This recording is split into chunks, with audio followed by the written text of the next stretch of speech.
Welcome to everyone on Gator Talk on Facebook. It's Mark Rogers, Mark Rogers TV, talking Florida football following a 27-2 loss to Florida State, third straight at Florida Field. We are joined by David Waters, of course, from Gator Sports Radio to help us break it down.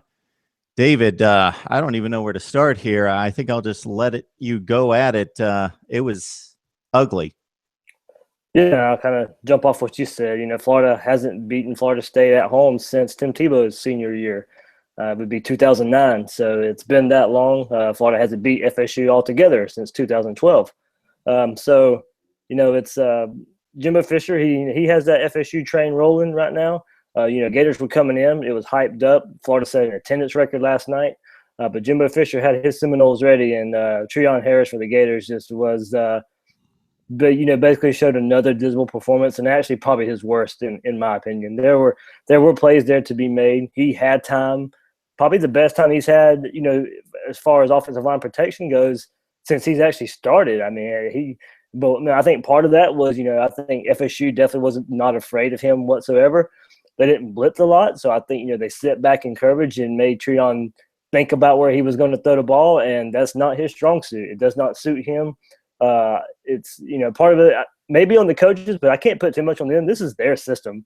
Can they modify a little bit for Harris? Probably. But, he's not a drop back, read his progressions type of quarterback. FSU knew that, took advantage of it, dared him to beat them, and, of course, he couldn't do it.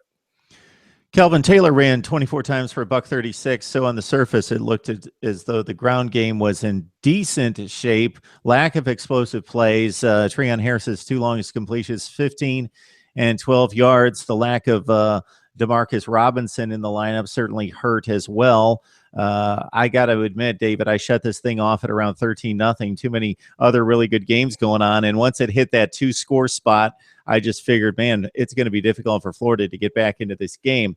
So just your thoughts about not being able to find those explosive plays in the offense and having to grind it out. And against a defense like Florida State, you're just not going to go 80 yards on 10 or 12 plays. Right, and I think you could tell, Florida State they were not going to let that big play beat them. Even Kelvin Taylor did have a few long runs, but you could kind of tell when he had that long run, there was probably a safety back there for Florida State, probably 20, 25 yards deep to make that tackle. So, they were playing what Treon pretty much has excelled at would be, to when the play kind of breaks down, just throw it over the defense. The FSU wasn't going to let that happen.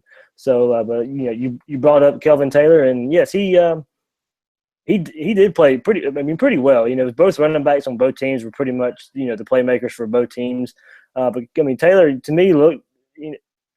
It's tough to say. If they had any type of quarterback play, the Gators would have been in the game until the end. But Taylor ran hard, and some people are saying maybe his last game in the Swamp. I kind of find it difficult. He may go early to the draft, but there is some talk there.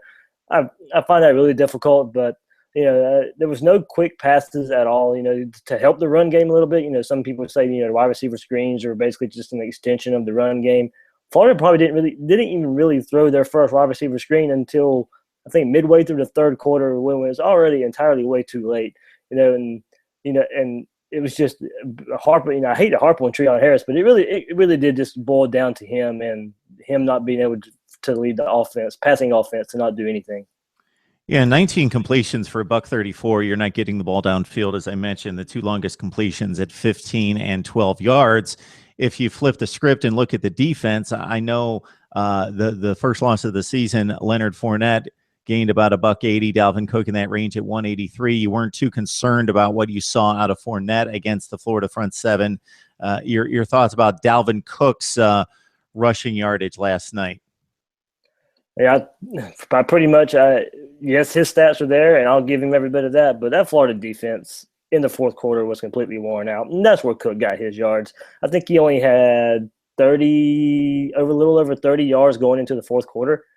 So, Florida did their job, defense-wise. I may have to go back and look at it, but I'm pretty sure that's what I saw. Florida's defense did a pretty good job for what they were supposed to do. But, when the offense can't really do much on the field and your defense is constantly on the field and trying to have to make plays, they really couldn't get that big turnover. But Dalvin Cook, to me, I say going into this past week, he is up there with me with Henry and Fournette. FSU hasn't, with the 2 games they dropped to Clemson and Georgia Tech this year, hasn't really got the recognition they have in the past. But Cook is just as every bit as good as Fournette and Henry. And if it was me, he'd be in New York for that Heisman ballot for me. Yeah, he's the top 5 running back. No question about that, Dalvin Cook. If that stat is anywhere close to being what you just recited there going into the fourth quarter, then that excuses the yardage, because that defense could not hold up just on the field constantly with all the 3 and outs by the offense and gaining just 262 yards. So we spin it forward. Of course, this game did not count in regards to the conference standings. Still the SEC Eastern Division champion, knocks the Gators out of the college football playoff discussion, but still an SEC championship right there. But at this point, David, even though Alabama shows themselves to be a little susceptible, I think they're one of the 2 or 3 best teams in the country. But man, Auburn was right there with them last night for 3.5 quarters. Just your thoughts about what the Gators could possibly do. I know I'm asking the impossible, but what can they do to generate some offense to try to pull off a major upset? Harp back just on that Dalvin Cook stat right quick. Yeah, after 1 quarter, he had 1 yard. After 2 quarters, 25 yards. After 3 quarters, 33 yards. He had 183 yards and 2 touchdowns in the fourth quarter. So okay, I saw the long run where he went left, didn't have a whole lot of blocking, made some great plays once he got up to the second level and cut against the grain. I didn't realize it was that late in the game at that point. But, yeah, they bottled him up. So that speaks volumes to the Florida defense. You can't go by the final box score in many instances. So right. I'm asking the tough question, David, that the Gators prepared on offense for maybe the best defense in the country.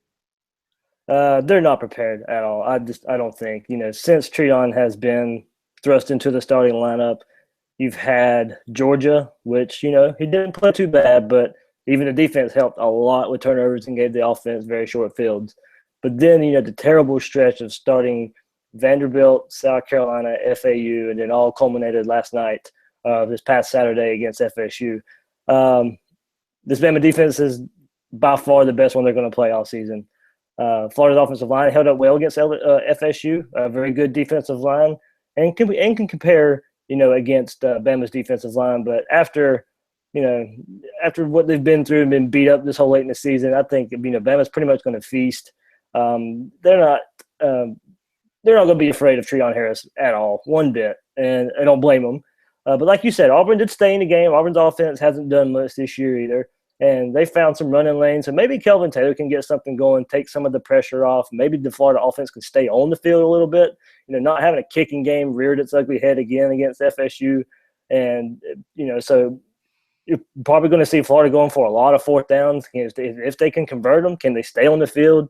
Can they produce a couple, 3 long drives of the game?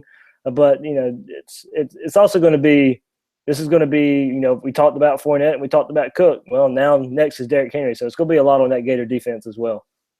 And you brought up the issue that just kind of extends the problems with the offense and trying to get points on the scoreboard is that there are a number of mediocre offenses out there across the college football, but they've got a kicker that can reach 50 yards. And so they get it past the 50 and they get to the 30, 35-yard line and they're just kicking field goals. And if they've got as good a defense as Florida or anything close, they can stay in the game by kicking field goals. But, man, more issues, a blocked field goal, and Austin Hardin under 50% at this point. So that provides little hope too. Right. There's just really nothing this offense can hang its hat on right now. Florida scored 2 points last time. Of course, where points come from, or a safety point, 2 points come from. That's a safety. That's defense scoring. So, there's really what can this Florida offense look at right now besides Kelvin Taylor? And in today's college football, it starts and ends with the quarterback. And we see it with, yes, you got to have a running game to keep things going, but if there's no quarterback play right now, and that's exactly what Florida's getting is nothing from the quarterback position, you're not going to win. Definitely consistently. So, and there's really – I don't see anything – I don't see Josh Grady coming in. I don't see Jacob Guy coming in off the bench and doing much. I think Florida right now is they're just stuck with Treon Harris. With fans like to see, a chance from someone else just to see how good they can look or how bad they can look. Yeah, probably, but I think we probably have to trust the coaches here and just think that, Treon Harris really does give this offense the best capability of maybe scoring some points. So it's Alabama, it's Florida for a record 8th time in the SEC championship game, but unlike most of the previous versions, probably not going to be a classic. Florida's defense is going to have to create multiple turnovers and probably turn them into points for Florida to have any shot of pulling off a major upset. David Waters from Gator Sports Radio joining us to break down Florida State. Look ahead to the SEC championship game. Thanks, David. Thanks, Mark.